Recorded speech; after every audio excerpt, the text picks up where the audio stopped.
Warisan Ramadan, bukan trauma, hari ke-19. Oke, take care honey.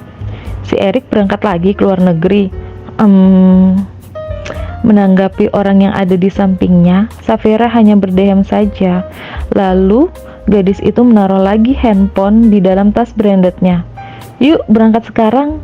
Safira yang sudah berdiri dan menenteng tasnya bicara dengan wanita di seberang tempat duduknya.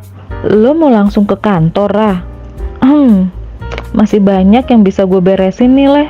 Kerjaan gak ada habis-habisnya, jawab Safira saat sahabatnya sudah berdiri dan mereka berjalan berdua keluar dari kafe tempat mereka tadi makan siang bareng. Ngomong-ngomong, lo ngejalin hubungan sama Erik udah 4 tahun lebih. Kapan meritnya? Tak salah dong kalau sahabat Safira bertanya begitu. Bukankah pria itu adalah laki-laki yang memang sudah diharapkan oleh Safira untuk menjadi suaminya sejak beberapa tahun yang lalu? Dan bukankah pria itu juga sudah mencintainya dari sejak pertemuan mereka pertama kali? Dan bukankah orang tua mereka juga sudah ingin menjodohkan mereka? Tapi kenapa pernikahan itu tidak pernah terjadi? Leti sebagai sahabat, dia juga penasaran. Jawaban Safira itu selalu datar-datar saja. Masih banyak kerjaan yang harus dibereskannya. Belum lagi kekasihnya sibuk. Ada beberapa urusan yang harus mereka beresin dulu sebelum menikah. Masih betah pacaran, dan masih banyak lagi alasan lainnya yang diberikan oleh Safira. Seakan-akan dia memang tidak masalah juga dengan semua excuse-nya itu. Mungkin beberapa bulan ke depan atau mungkin tahun depan, gue masih banyak yang harus diurus. Jawabannya membuat Leti lagi-lagi tersenyum simpul. Alasan lagi yang diberikan oleh Safira sahabatnya itu. Kenapa? Di mobil Safira, Leti sahabatnya masih senyum-senyum. Safira bertanya lagi.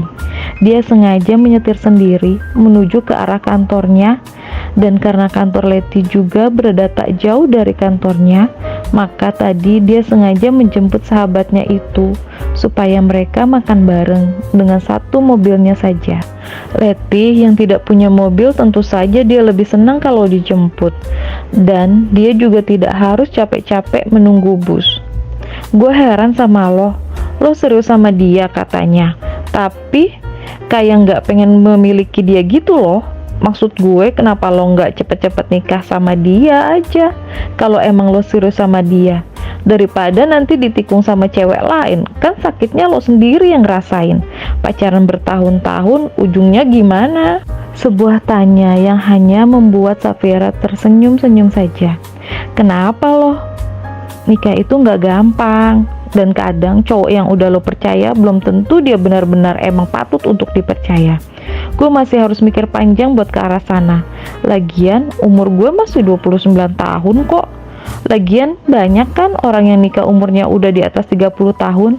Santai aja sih. Jawabannya membuat Leti hanya geleng-geleng kepala saja. Kenapa lagi? Pusing pala lo? Tanya Safira masih dengan mobilnya yang melaju pelan. Macet selepas jam makan siang membuat mereka tidak bisa cepat-cepat menuju kantornya dan harus belajar bersabar. Ya, saran gue sih mendingan kalau emang lu suka sama dia dan emang kalau klop gitu, kenapa juga lu terus-terusan buat bilang sama dia nunggu dulu? Bukannya lebih baik lo cepet-cepet jalin hubungan resmi dan nikah sama dia?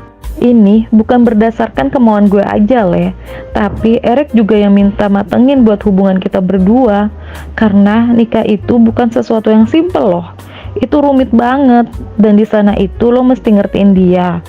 Terus lo mesti nerima dia apa adanya. Dan belum lagi, walaupun lo udah saling cinta, bisa jadi kan dia khianatin lo. Dan ini masih banyak banget yang dipikirin. Sebelum nikah mesti kuat mental kalau suatu saat lo bakal dikhianati juga. Sorry Rah, apa lo trauma sama pernikahan lo yang pertama itu? Wait, kayaknya di sini ada yang salah deh sama pikiran lo, Le. Gue nggak pernah nikah, dan yang waktu itu cuman pura-pura nikah. Jadi nggak mungkin yang kayak gitu bikin gue trauma. Safira bicara sambil belok ke arah lobi kantor sahabatnya. Leti memang tidak mau bekerja di perusahaan Safira. Dia hanya ingin bersahabat dengan Safiera dan lebih senang berkarya sendiri walaupun gajinya tidak besar. Cukuplah untuk kebutuhan wanita single sepertinya. Sebenarnya gue cuman khawatir aja sih kalau lo trauma, dan gue jujur aja selama beberapa tahun terakhir ini ngerasa bersalah banget sama lo. Haha, lo ngomong apaan sih, Leh? Ya ampun, gak sampai segitunya kali. Gue gak apa-apa kok. Lagian lo jangan terlalu mikirin kegagalan pernikahan gue yang pura-pura itu. Safiera sudah berhenti di depan lobi perusahaan Leti, dan dia kini berbicara sambil menatap sahabatnya itu. Gue malah bersyukur karena gue nemuin keponakan lo itu sama cewek kampung yang emang dia sukain. Kalau enggak, gue akan terus tinggal di rumahnya selama setahun. Dan sekarang Leti juga bisa melihat senyum Safiera saat menatapnya. Lo kebayang gak sih setahun gue harus tinggal di sana, dan gue gak akan ketemu sama Erik, dan gak akan pernah tahu kalau dia punya rasa sama gue juga. Lo paham maksud gue? Hehehe, iya juga sih. Setiap kejadian pasti ada hikmahnya ya. Ya udah, nanti lo pulang mau gue jemput gak? Gak usah, hari ini gue gak balik bareng lo. Soalnya nanti malam kan tarawih pertama, jadi gue balik ke rumah nyokap gue. Oh, udah masuk bulan Ramadan lagi ya? Leti mengangguk dengan senyum di bibirnya dan melambaikan tangan pada Safiera karena dia juga sudah membuka pintu mobil dan bergerak keluar. Safiera hanya menghempaskan nafas saja tanpa memikirkan hal lain di pikirannya ketika dia sudah melajukan mobilnya lagi keluar dari kantor Leti. Tak tahu apa yang ada dalam benaknya, tapi yang pasti sekarang dirinya hanya diam dan sedikit menikmati kemacetan itu dengan menginjak pedal gasnya perlahan-lahan. Hingga suara telepon yang bergetar itu membuat Safiera segera memencet tombol yang ada di setirnya. Iya, Dedi. Safiera, kamu lagi ada di mana? Aku baru makan siang, Dad. Kenapa? Tak biasanya ayahnya menelpon seperti ini. Kalau tidak penting banget, Paul memang tidak pernah mengganggu kegiatan putrinya. Safiera, hari ini tuh sebenarnya Dedi ada meeting sama Om Ben Clayton dan Pak Fikri untuk membahas proyek pembangunan konsep wisata baru di Bandung. Tapi Dedi nggak bisa ke sana, soalnya mamamu sakit. Vertigo mamamu ini kambuh, dia lagi kolokan banget dan gak mau ditinggal. Kamu bisa ngurus itu dulu gak? Menjembiklah Safiera ketika mendengar permintaan dari dedinya. Tapi apa dia tega membiarkan dedinya tetap pergi sedangkan mamanya sedang sakit? Jadi Dedi sekarang mau nyuruh aku apa? Gantiin Dedi gitu? Di mana rapatnya? Di kantornya Om Ben. Nanti jam 3 Pak Fikri datang ke sana dan akan menjelaskan konsep kerjasama kami. Kantor Ben Clayton memang tak terlalu jauh dengan perusahaan Paul Lakeswara dan perjalanannya paling cuma setengah jam. Safiera juga tidak ada pekerjaan yang berarti dari kantornya. Makanya Paul berani meminta tolong pada putrinya. Tapi kan aku nggak tahu konsepnya kayak gimana, Dad. Lagian itu bisnis agrokultur, apa namanya? Aduh, aku nggak paham pokoknya. Wisata agrowi gimana sih? Aku nggak paham kalau masalah wisata gitu, Dad. Nanti aku ngapain di sana? Ya makanya kamu berangkatlah sekarang dan temui Om Ben lebih dulu. Yang pasti garis besarnya, tanah dan konsep rencana objek wisata yang akan kami buat itu, semuanya itu idenya Pak Fikri. Nah, dia itu kakak iparnya Om Ben, kakak dari istrinya, dan dia memang memiliki beberapa wisata alam di Bandung. Makanya dia mau ngajak Om Ben kerjasama sama Dedi, juga karena memang dana untuk pembangunannya lumayan besar. Jawaban yang membuat Safiera memang masih ngeblank, tapi dia tak mungkin kan mengatakan tidak pada papanya. Ya udah, Dedi bilang deh sama Om Ben kalau aku OTW ke tempatnya sekarang. Nah gitu dong, makasih ya sayang. Safiera tak mau berpikir macam-macam karena dia juga belum paham konsepnya seperti apa. Makanya saat itu juga dirinya melajukan mobilnya ke tempat Ben melewati gerbang kantornya yang memang ada di sebelah kiri. Safiera butuh waktu sekitar 20 menitan lagi untuk sampai ke gedung perusahaan Ben. "Hai Safiera, tadi dedimu sudah cerita ke Om. Sini silakan masuk dulu." Sambutan ramah diberikan oleh Ben kepada Safiera masuk ke dalam ruang kerjanya. Ayah dari Erik itu memang sangat bersahabat sekali, dan dia adalah pria yang cukup profesional.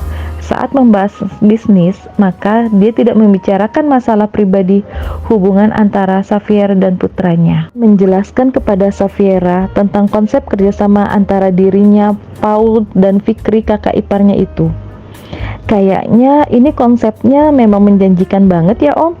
Setelah hampir sejam Safiera mendengarkan semua penjelasan itu, dia bisa mengambil kesimpulan. Iya, karena memang sekarang minat masyarakat pada agrowisata memang cukup tinggi kan? Konsepnya juga modern, tapi tetap ramah lingkungan, dan membuat masyarakat juga bisa teredukasi tentang pemberdayaan dan penjagaan lingkungan. Safiera mendengar penjelasan dari Ben dan tidak menyanggah.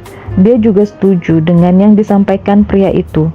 "Aku suka konsepnya Om, dan dari pengalamannya Pak Fikri, ini dia memang sudah ahli dan prospeknya bagus.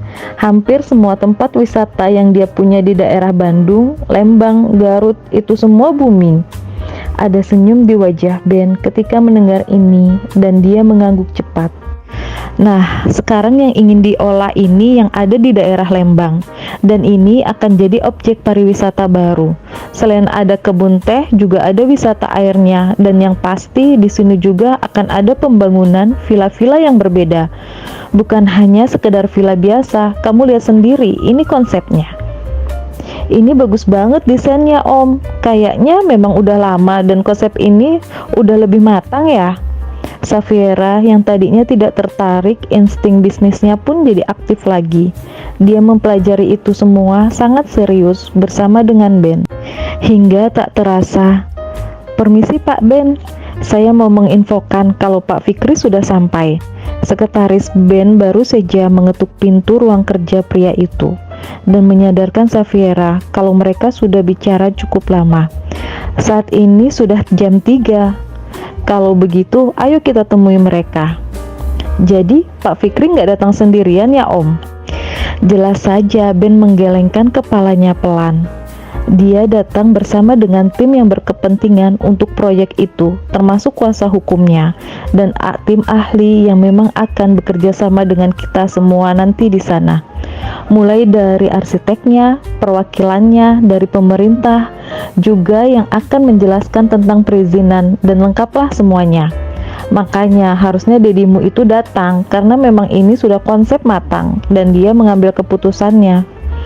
Menurutku, Dedi menyerahkan semuanya padaku, jadi kalau aku setuju di rapat ini, maka kita bisa melanjutkan kerjasamanya Om. Kalau begitu lebih bagus. Ben dan Safiera tadi berbicara di saat mereka sedang berjalan menuju ruang rapat. Ben juga mempersiapkan staf-stafnya dan mereka sudah berada lebih dulu di dalam ruangan rapat utama di samping ruang kerjanya.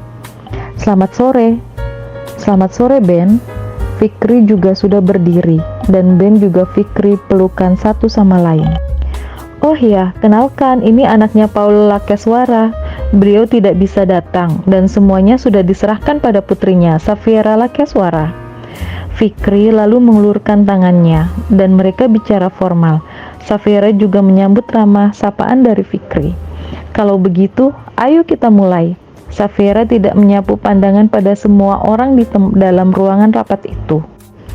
Dia duduk di sebelah kanan Ben, sedangkan Fikri berada di sebelah kirinya, di samping asisten Ben. Hingga Ben memperkenalkan semua orang yang ikut serta dalam rapat itu. Ini juga tidak menarik perhatian Safiera berlebihan, hingga sesuatu membuat jantung Safiera berdegup saat memandangnya. Dan di sebelahnya arsitek kami Pak Ramadan. Biasa kami panggil Pak Rama. semua desain spektakuler yang disajikan ini semuanya berdasarkan kerja keras dari Pak Rama.